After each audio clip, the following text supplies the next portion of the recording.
平庸和杂乱是毁灭天才的元凶.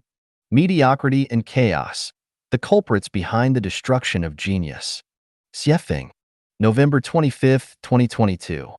Holographic theory tells us that every point contains information about the entire universe, and every existing molecule holds all the information of the universe's past. This suggests that each individual carries within them information from gods, Buddhas, celestial beings, saints, demons, and ghosts. From this, we can infer that everyone is inherently a genius. Yet reality shows us that geniuses are few, while mediocrity prevails. Everyone is born with the potential for genius, yet many live their lives in mediocrity, ultimately becoming ordinary. What factors transform a world filled with geniuses into one overflowing with mediocrity? In summary, the core reasons can be reduced to the following four. Miscellaneous tasks. A genius must focus on a single pursuit. Anyone who dedicates their life to something they love will inevitably become a genius. However, when one's time is consumed by too many unrelated tasks, the more they do, the more mediocre they become. For example, let's say everyone works for 8 hours a day. If Zhang San spends all 8 hours writing poetry, he will undoubtedly produce good poems, perhaps even many. But if Zhang San instead spends 3 hours preparing meals, 1 hour cleaning, 1 hour running errands, and 2 hours gardening, leaving only 1 hour to write poetry, his ability to create great work will be significantly diminished. With only 1 hour for poetry, compared to 8, his output and quality will inevitably suffer, and his genius will be stifled. Social engagements.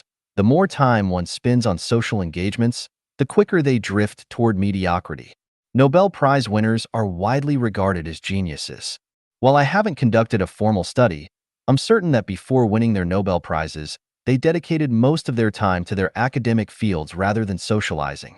Social engagements involve spending time maintaining relationships with relatives, friends, colleagues, classmates, superiors, subordinates, neighbors, and acquaintances, both familiar and unfamiliar.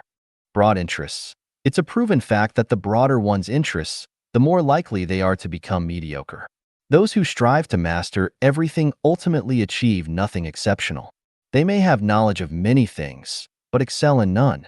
As the saying goes, don't fear the person who knows 1,000 techniques. Fear the person who has mastered one. Only by mastering a single skill can one become a genius. Knowing many merely leads to mediocrity. Lack of freedom. Only those who are free can become geniuses.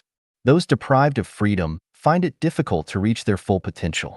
If you want to go left but your environment forces you to go right, if you wish to sleep during the day and work at night but your surroundings won't allow it, if you prefer to plant melons but the environment forces you to plant beans, such restrictions make it impossible for your actions to align with your true desires.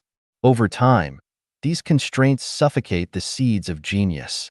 From the above analysis, it becomes clear that to unlock one's genius, 4 key elements are essential. Focus, freedom from social engagements, narrow interests, and personal freedom. In practical terms, this means dedicating your life to a single pursuit, not wasting time and energy maintaining relationships, having complete control over your time and resources, limiting your interests, and being free in thought and action without anyone imposing restrictions on you.